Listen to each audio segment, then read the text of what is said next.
Bueno, y a esta hora estamos en este café tecnológico con Adriana Ceballos, la directora de proyectos del Tanque de Análisis y Creatividad, el TIC-TAC de la Cámara Colombiana de Informática y Telecomunicaciones. Adriana, gracias por aceptar este café tecnológico. Gracias, Hernán, por la invitación. Acá un placer poder compartir contigo un rato. Toda la cantidad de estudios que ha hecho el TIC-TAC por el largo de los años y ahora se han vuelto una realidad. En esta pandemia hemos utilizado la tecnología de una manera intensiva, todos los seres humanos. Cuéntenos un poco de todo lo que ustedes estudiaron en el TIC-TAC antes de, ahora qué se está viendo aplicable. Sí, digamos, en TICTAC siempre hemos hecho estudios que tienen que ver con la manera como las tecnologías impactan diferentes sectores o aspectos de nuestra vida. Por ejemplo, tenemos un tema de cómo se impacta el sector financiero, otro de cómo la tecnología ayuda al desarrollo de ciudades inteligentes, todo el tema de la ciberseguridad. Y como tú dices, en esta pandemia, pues ahora el hecho de estar conectados se volvió no solamente una realidad, sino una obligación. Digamos que la manera de podernos relacionar unos con otros, la manera de poder continuar con el trabajo, pues todo ha sido a través de la tecnología.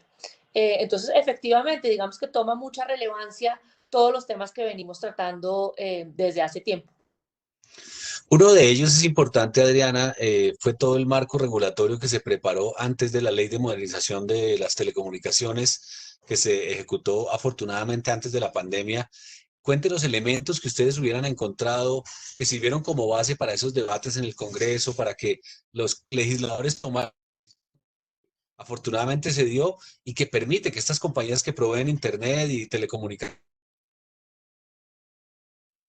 en unas condiciones digamos, para poder conectar a toda la población. Pues sí, Jorge Hernández, efectivamente, el TIC-TAC, antes de la elección del presidente Duque, hizo un trabajo, digamos, extensivo y cuidadoso de crear una política pública para este nuevo periodo presidencial, que era en ese momento 2018-2022. Ese proyecto que se llamó Colombia 1822, como tú dices, lo que quería era sentar los lineamientos de lo que debía ser la política pública que fortaleciera y, digamos, que permitiera el buen desarrollo de nuestro sector. Ahí hay cosas como todo el tema de reducir IVAs para aparatos móviles, smartphones, bueno, y entre otros cosas que ayuden a promover la inversión extranjera en nuestro sector, que ayuden a que las empresas que ya están en Colombia decidan mantenerse, decidan mantener una operación grande, incluso volviéndola más robusta. Todo el tema que acaba de pasar, lo que tuviste de la asignación del espectro, digamos que todos esos son temas que son importantes para nuestro sector y que eran pasos que había que dar para que efectivamente llegáramos, digamos, que a una nueva instancia que es donde estamos ahora. Cuando Adriana organiza los estudios, pues me imagino que habrá compañías que tienen muchos datos y mucha gente dispuesta a colaborar y información, y hay otras que de pronto no tanto. Así que me imagino que le ha tocado trabajar detrás de cámaras con diferentes perfiles de personas, esculcar información por diferentes partes. ¿Cómo es un poco ese proceso que ustedes hacen para llegar a esos estudios, esas publicaciones, esas investigaciones? Bueno, digamos que el primer tema para un estudio del TICTAC es que nos sentamos, digamos, con el equipo a definir qué temas creemos que por coyuntura, ya sea un tema puntual o simplemente de tendencias, escogemos los temas que vamos a estudiar. Igual se define como si es un programa, que son los temas súper robustos, que son estudios que continúan a lo largo del tiempo y pueden durar 2 o 3 años, o temas más puntuales y específicos, digamos que hacemos las dos cosas. Pero una vez hemos decidido el tema dentro del TIC-TAC, lo que hacemos es tratar de mirar cuáles son las fuentes de información que nos sirven. Como tú lo mencionas, obviamente tenemos empresas, particularmente las empresas que son asociados de la CCIT, con quienes tenemos más cercanía y a la que tenemos efectivamente más acceso a esa información. Sin embargo, el TIC-TAC, digamos que es juicioso en su proceso de investigación y hacemos la consulta de las fuentes, no solamente las que tenemos cercanas y no solamente de los asociados de la CCIT, sino efectivamente de todas las empresas que representan nuestro sector. Y digamos que ahí es importante aclararte que lo que habla el TICTAC, digamos que la voz del TICTAC es mucho más la voz del sector de las TIC en Colombia que solamente la voz de las empresas asociadas a la CCIT. Cuando nosotros hablamos de una propuesta de política pública, estamos hablando de una propuesta que le convenga al sector. Efectivamente va a ser buena y positiva para las 85 empresas de la CCIT, pero también para todas las demás empresas grandes y pequeñas que conforman nuestro sector TIC en Colombia. Hay otros gremios que los han buscado que me imagino que también encuentran en la base del estudio de TICTAC cosas que les pueden servir para sus propios procesos de transformación digital. Gente que esté haciendo comercio electrónico, gente que esté en procesos de transformación drástica como ahora. Y hay gremios también grandes que no tenían de pronto mucho que ver hace algunos años con la tecnología, pero la fuerza de los cambios los ha obligado un poco a llegar acá. Cuéntenos, Adriana, un poco esos otros gremios del país con los que ustedes han venido acercándose, unos los buscan a ustedes buscan a otros, y uno siente que todo el mundo está al tic-tac porque hay ya cosas estudiadas, probadas, que la investigación ha dado que le sirve a todo el mundo. Sí. Pues te voy a dar un ejemplo que digamos tal vez sea el más exitoso que tenemos de trabajo de la mano con otro gremio y es el caso de nuestro programa de Fintegración. Este es tal vez el primer programa que inició el TICTAC y te digo programa porque es una cosa, es un estudio que ya lleva 3 años, estamos empezando el tercer año de actividades.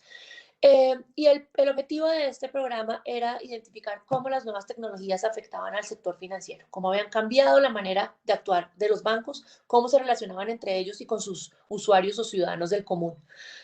Y en este programa, digamos que una de las primeras instancias que definimos era cuál era esa audiencia. Nosotros lo que queríamos era, desde el sector tecnología, hablarle al sector bancario, al sector financiero. Y lo que hicimos fue lograr una alianza con la Sobancaria, que como tú sabes, es un gremio muy grande y muy fuerte en Colombia, donde ellos tenían, digamos que ya inscritos en sus filas a todos los bancos en Colombia. Entonces, lo que logramos hacer fue una alianza donde efectivamente entre las dos partes construimos los contenidos, cayendo muchísimo más la responsabilidad del TICTAC en esta creación y en esta investigación. Y ellos, de la mano nuestra, ayudan a que esa información finalmente llegue a los bancos que son la audiencia de llegar, por lo menos en sus inicios. Entonces, ese es un trabajo que hemos hecho. A eso luego se unió Colombia FinTech, que es, digamos que, otro de los gremios que trabaja en estos temas. Y como tú lo dices, efectivamente, en la medida que pasa el tiempo, estos temas de las telecomunicaciones, de la tecnología, de la informática, pues van tomando nueva relevancia. Entonces, continuamente estamos buscando maneras de acercarnos o a otros gremios o a otro tipo de asociaciones. Otro ejemplo que te puedo dar corto es en nuestro programa de Ciudades VIC, que es básicamente el programa del TICTAC para ciudades inteligentes, pues hicimos ciertos acercamientos con Fede Municipios, por ejemplo, pues para ver cómo uno logra que esta información llegue finalmente a esos que son los nuevos líderes y gobernantes de los territorios. Entonces, sí, depende mucho de las audiencias, depende mucho del tema que estemos tocando, pues buscamos qué tipo de asociación o qué tipo de gremio puede tener no solo información, sino ser un canal de difusión o ser simplemente un partner, un aliado para impulsar estos temas. Ahora, recientemente cada vez coge más importancia en todo el mundo la seguridad. Internet trae unos peligros y hay una dark web y hay unos hackers y hay extorsiones y hay robo de datos, phishing, bueno, una cantidad de cosas que pasan en el mundo real y ahora pasan en el mundo virtual. El TICTAC también ha venido trabajando por varios meses ya un gran proyecto que ustedes lo han llamado SAFE. Hablemos de eso, Adriana, porque creo que eso se volvió, digamos, muy importante para la sociedad entera, tener los datos protegidos, las conexiones seguras, que la gente sienta tranquilidad de hacer transacciones, de entregarle datos a empresas y personas sin que esa información se vaya a perder o se vaya a robar por ahí. Sí, efectivamente, SAFE es, digamos que uno de los programas más recientes del TICTAC. SAFE quiere decir seguridad aplicada al fortalecimiento empresarial. Y nuestro propósito con este programa era ponerle cifras al fenómeno del cibercrimen. Mejor dicho, todos sabemos que el cibercrimen existe, que existen los hackers, que existe la dark web, que existen todas esas cosas que mencionaste, pero no teníamos, digamos que un poco esos números o esas cifras que nos dijeran, bueno, lo vamos a tratar de dimensionar. Y digamos que nos pusimos en ese propósito el año pasado. Finales de octubre logramos lanzar como el primer estudio de impacto del cibercrimen en Colombia. Hicimos un gran lanzamiento en conjunto con la policía en el C4, que es como el Centro de Capacidades de Ciberseguridad de Colombia. y donde básicamente queríamos entregarle al público, pero a la industria especialmente, contarle, bueno, qué es lo que le está pasando, qué quiere decir los robos a través de que le comprometan el email, o la denegación de servicio, que básicamente que te secuestren tu página web y si no pagas, Uy, extorsión. Sí. extorsión, literalmente extorsión. Entonces queríamos como ponerle un poco números a este estudio. Hace aproximadamente unas 3 semanas sacamos la versión actualizada de ese estudio. Digamos que nuestro propósito, nuestro compromiso es tratar de sacarlo actualizado como mínimo cada 6 meses, pero le estamos apuntando a poderlo actualizar cada 3 meses. Y basados en esos, digamos, en ese estudio de impacto y en esos resultados que son, como te digo, específicos a Colombia. Mucho no estamos dimensionando el cibercrimen en el mundo, sino en Colombia qué nos está pasando. Basados en esos resultados, ahora estamos creando como un manual de mejores prácticas o una guía de en Colombia de cómo debemos protegernos ante este flagelo. ¿Qué es lo que tenemos que hacer? ¿Por dónde nos están atacando? ¿Por dónde nos está doliendo? ¿Y cómo nos cuidamos de esto? Y ahora, digamos que esta coyuntura del COVID, como tú debes haber oído, digamos que los cibercriminales han estado aprovechando, digamos, esta nueva circunstancia Sí, claro. pues para vulnerar aún más las empresas. Digamos que en el primer mes hubo un crecimiento del 37%, digamos que de ciberdelitos o ciberdelincuencia asociada al COVID. Esto quiere decir que básicamente los delincuentes, digamos que se hacían pasar por comunicaciones oficiales del Ministerio de Salud o temas de la DIAN. ¿Sabes? Usan, digamos que esas direcciones de correo electrónico a las que uno, el usuario común o las empresas tienden a ponerle atención. O sea, a ti te llega un mensaje de la DIAN y tu reacción natural es pues, abrirlo a ver, fue que se te olvidó pagar algo, no hiciste tu declaración de IVA, ¿qué habrá sido lo que pasó en tu negocio? Entonces, desgraciadamente, pues una persona normal que no esté, digamos que muy prevenida o muy al tanto de lo que pueda pasar, pues simplemente abre ese correo y en el momento en que lo abre, se le instala en su máquina o en su servidor cualquier tipo de programa de malware o de phishing. ¿Me entiendes? Y después ya es muy tarde cuando te vas a dar cuenta. Entonces, digamos que es importante no solamente que la industria, que era que nosotros le estábamos hablando inicialmente, pero que todos los ciudadanos estemos, digamos que alertas, por decirlo menos, a que este tipo de delincuencia existe, que está en crecimiento, que desafortunadamente, como te digo, un 37% es una cifra altísima. Sí, mucho. Entonces, digamos que tenemos que estar pendientes y todos ver cómo nos cuidamos, no solamente en el ámbito personal, sino en el ámbito empresarial, que finalmente es donde más lastiman.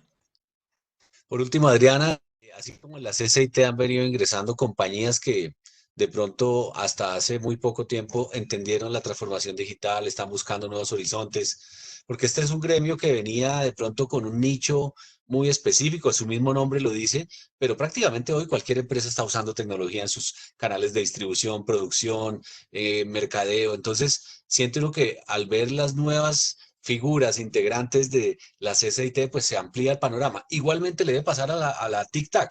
TIC-TAC también debe estar empezando ahora a pensar en otros estudios un poco más amplios, más transversales. Cuéntenos un poco lo que viene de aquí en adelante. ¿Qué tipos de cosas podemos esperar de TIC-TAC? Sí, tenemos, digamos que dos iniciativas nuevas que creo que van a ser muy interesantes, como lo mencionas tú, no solamente para los actores dentro del sector TIC, sino para, digamos que la industria en general y otros sectores de la economía. Uno es todo un tema que tenemos alrededor de Internet de las Cosas, donde por primera vez el TIC-TAC aborda un programa que no solamente está dirigido a empresas del sector TIC, sino a empresas de todos los sectores. ¿Por qué? Porque aquí lo que estamos tratando es de unir oferta con demanda, ¿no? Entender, nosotros las empresas de tecnología tenemos los desarrollos y las soluciones tecnológicas de Internet de las Cosas, pero estas van a ser usadas, son por los demás sectores. Entonces, esa conversación, tenerla solamente entre nosotros, los que ya nos conocemos, pues no hacía mucho sentido. Entonces decidimos abrir, digamos que un poco nuestro espectro de nuestro campo de acción para abrir un programa para todas las empresas de cualquier sector de la economía y de cualquier tamaño. Entonces, esa es una, digamos, de esas iniciativas que, como tú dices, se sale un poco del marco tradicional del TIC-TAC. Y una segunda cosa que estoy haciendo, que es tal vez nuestro proyecto más importante para el segundo semestre del 2020 y de aquí en adelante, es que estamos creando un observatorio. Y estamos creando un observatorio donde lo que queremos es proveer de cifras de nuestro sector. Entonces, tratar de entender en qué estamos en materias de empleo, en qué estamos en materias de inversión. Como que así como hicimos como lo que te mencionaba antes, Safe, como lo que hicimos con el tema de ciberdelitos, de ponerle cifras y números, eso mismo queremos hacer con el sector TIC. Hoy en día Claro. existen fuentes oficiales, tú puedes entrar a la página del MINTIC y conseguir información, puedes entrar a la página de la CRC y tienen estudios específicos, pero queremos nosotros es como dar un feeling global de qué está pasando. Digamos que ese va a ser uno de los propósitos del observatorio. Estamos justo en este instante, digamos que trabajando en un primer tema, es crear una propuesta para lo que sería la reactivación económica después de todo este tema de la pandemia. Entonces, sí, estamos pensando en temas que claramente no son solamente para el sector TIC. El tema de reactivación, como tú lo sabes y lo han dicho, digamos que muchísimos líderes durante muchísimas conversaciones, el sector TIC se vuelve transversal como motor de reactivación de la economía. Entonces, queremos ir a bueno, no solamente cómo hacemos nosotras, empresas TIC, para sobrevivir esto, sino cómo debería ser nuestro aporte para que efectivamente otros sectores de la economía que lo van a necesitar tanto o más que nosotros, logramos apoyarlos para salir de esta coyuntura. Y creo, Adriana, que es importante un observatorio. ¿Por qué? Porque además de que mira otras variables que todos los datos oficiales no, mira tendencias, ¿no? Y mira cosas que pueden ser posibles amenazas a un sector, temas legales, regulatorios, tecnológicos, de costos, y esa mirada, digamos, un poco más académica que la simple cifra fría, oficial, a veces le da mucho más a los estudiantes, a la gente que está capacitándose para estar en este sector, y yo creo que sí hace falta. Entiendo que en algunas universidades hay algo de eso, pero lo ideal sería que ustedes tomaran la bandera en el Tic-Tac sobre el Observatorio de la Tecnología en Colombia, ¿no? De acuerdo, eso es lo que estamos tratando de hacer y como te digo, estamos en las primeras etapas y una de esas cosas es levantar por lo menos ese mapa de cuáles son las fuentes de información que existen, porque es que como te digo, mucha gente publica muchas cosas interesantes, pero son de a poquitos, entonces por lo menos así sea una pantalla donde pueda reunir, ¿sabes? Todos estos datos importantes de todas las fuentes, pero que yo los pueda consultar en un solo lugar. O sea, que efectivamente si yo quiero entender un poco más de qué significa o cómo funciona, cuál es esa dinámica del sector TIC en Colombia, tenga un lugar a donde pueda ir a consultar. Digamos que ese es nuestro objetivo, es un propósito claramente ambicioso, pero no es tratar de dar, que haya esa fuente de información, ¿me entiendes? Lograr posicionarnos como ser esa fuente de información. Entonces, bueno, ese sería como, digamos, nuestro proyecto bandera para este segundo semestre de 2020. Adriana, gracias por este tiempo, por tomarnos este café tecnológico hoy con el Tic-Tac de la CCIT y ojalá la próxima vez nos lo podamos ver así, persona a persona y tomárnoslo de frente para empezar a entender un poco más estos estudios. Un abrazo. Jorge Hernán, muchísimas gracias. Saludos.